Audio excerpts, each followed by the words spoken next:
There are football matches you only watch once, but their resonance lingers in your mind forever. This Manchester derby at the Etihad was one such match.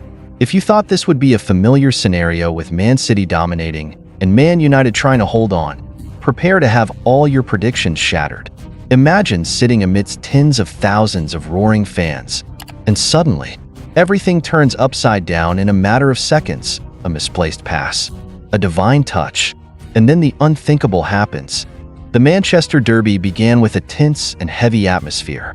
Man City, as usual, started with their familiar possession-based game but lacked the dominance of their peak years. Meanwhile, Manchester United opted for a cautious approach, playing deep and waiting for counter-attacking opportunities. From the opening minutes, the match showed its flashpoints on the flanks. Jeremy Doku constantly challenged Noussair Mazraoui with his pace and individual skill, but the Moroccan defender proved difficult to overcome. Meanwhile, the midfield was a fiery battleground between Bernardo Silva and Ugarte. Neither hesitated to clash to gain control of the match. But then the first turning point came in the 12th minute, when Mason Mount suddenly collapsed on the pitch without colliding with anyone. Mount's disappointed expression said it all. Another injury struck the 25-year-old, putting Ruben Amorim in a difficult position, forcing him to bring on Kobbie Mainoo as a substitute. This forced change not only disrupted the Red Devils' tactical plan, but also made their attacking rhythm disjointed. From that point on, United played more passively, forced to cede control of the game to their opponents. Man City, though not their usual selves, still knew how to exploit their neighbors' weaknesses.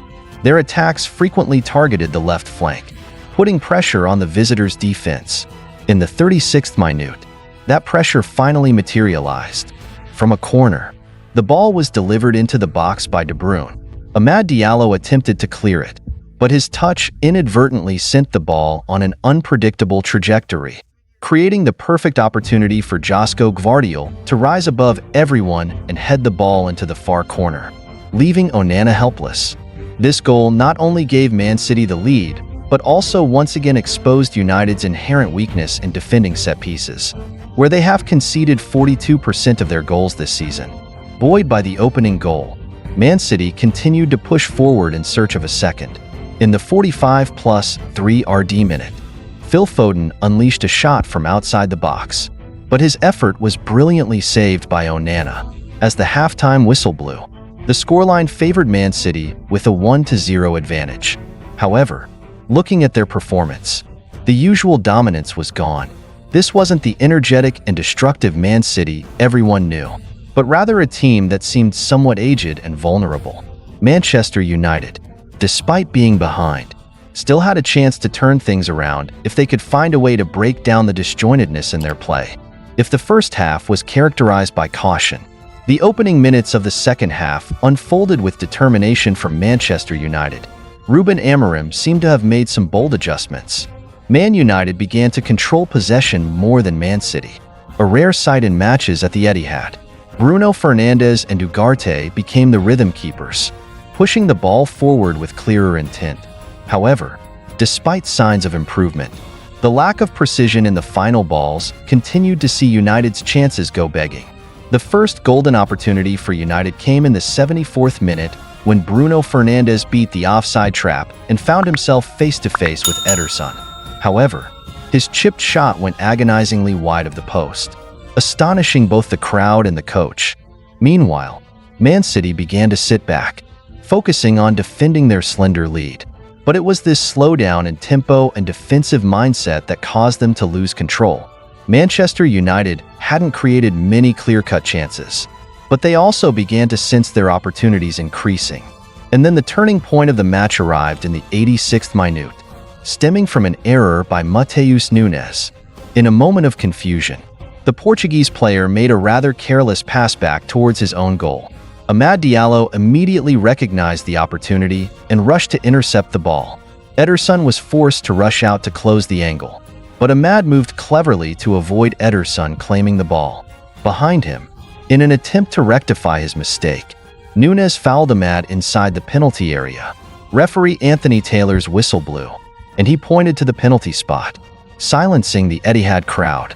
Bruno Fernandes picked up the ball and stepped up to the penalty spot, facing immense pressure from thousands of Man City fans behind Ederson's goal. But with the composure of a captain, he easily deceived the Brazilian goalkeeper, equalizing for Man United in the 88th minute. This was Bruno's 21st penalty goal in the Premier League, surpassing Wayne Rooney to become the club's all-time leading penalty scorer. But the drama didn't end there. Just 2 minutes later, the visitors delivered the knockout blow that no one expected. From his own half, Lisandro Martinez executed a perfect long pass, slicing through the Man City defense and finding Amad. In a moment of brilliance, Amad controlled the ball with a deft touch, rounded Ederson, and finished from a tight angle, sending the ball crashing into the net. The Etihad was stunned into silence. It was the latest 90th-minute goal in a Manchester derby since 2004, and it came from a player who was only 22 years old. The final minutes saw Man City desperately searching for an equalizer, but their haste and impotence in attack failed to create any significant chances. The final whistle blew, marking a dramatic 2-1 victory for Manchester United. The shining light in Man United's historic comeback victory at the Etihad was none other than Amad Diallo. At 22, the youngster not only played a major role in both goals, but also showed his class in a high-pressure match. Captain Bruno Fernandes didn't hesitate to praise Amad after the game. "It's unbelievable. When Amad plays like this, no one can touch him or take the ball from his feet." Ruben Amorim also deserves praise. Under the Dutch strategist, Amad has not only fulfilled his potential, but has also become a central figure in the team's new system. But Amorim didn't take the credit for himself. After the match, he humbly acknowledged the contributions of Erik ten Hag and Ruud van Nistelrooy. They laid the foundation for Amad's development. "We are just continuing that work." Furthermore, Amorim didn't hesitate to mention the decision to leave Marcus Rashford and Alejandro Garnacho out of the squad. Everyone saw. "We tried many times with Rashford, but it didn't work. So do we keep doing something that doesn't work, or try something different?" It's as simple as that. Rashford and Garnacho need to work harder, and I acknowledge that in training today. Meanwhile, Manchester City continued to be haunted by individual and tactical errors. Matheus Nunes, who was deployed out of position at right back by Pep Guardiola, made the crucial mistake that led to the penalty in the 86th minute. It wasn't just an accident, but also reflected Guardiola's awkward use of personnel. Moreover, Man City's aging squad, with an average age of 29 plus 112 days, made them lack dynamism and sharpness in pressing situations, especially in the second half of the match. Bernardo Silva admitted that the defeat was fully deserved for the citizens. "We played like a U15 team in the last minutes. Silly mistakes at this level must be paid for. This defeat is deserved for Man City." Pep Guardiola is facing the biggest challenge of his career. His team has not only lost its fluidity in play, but also the fighting spirit that once made its trademark. Pep admitted his own shortcomings after the match. "We have to keep working, but I am the coach. I am the manager, and I am not good enough. It's that simple. I have to find a way to talk to them, train them how to press, how to build up. I'm not doing a good job. That's the truth." His self-questioning not only reflects Man City's current situation, but also serves as a warning for the future. Manchester City is now a shadow of its former self. Just one win in their last 11 matches, a run of form that even a mid-table team would find hard to accept. What once made Man City invincible is now a distant memory. The image of an aging, slow, and error-prone team is the clearest evidence of their decline. This painful defeat is the culmination of the problems that have persisted throughout Man City's season. Defensive fragility and individual errors that have directly handed opportunities to opponents. After the match, the image of Nunes apologizing to the Man City fans in despair was a symbol of a team losing itself. The Manchester Derby ended with a deserved victory for Manchester United. But the significance of this match goes beyond the numbers on the scoreboard.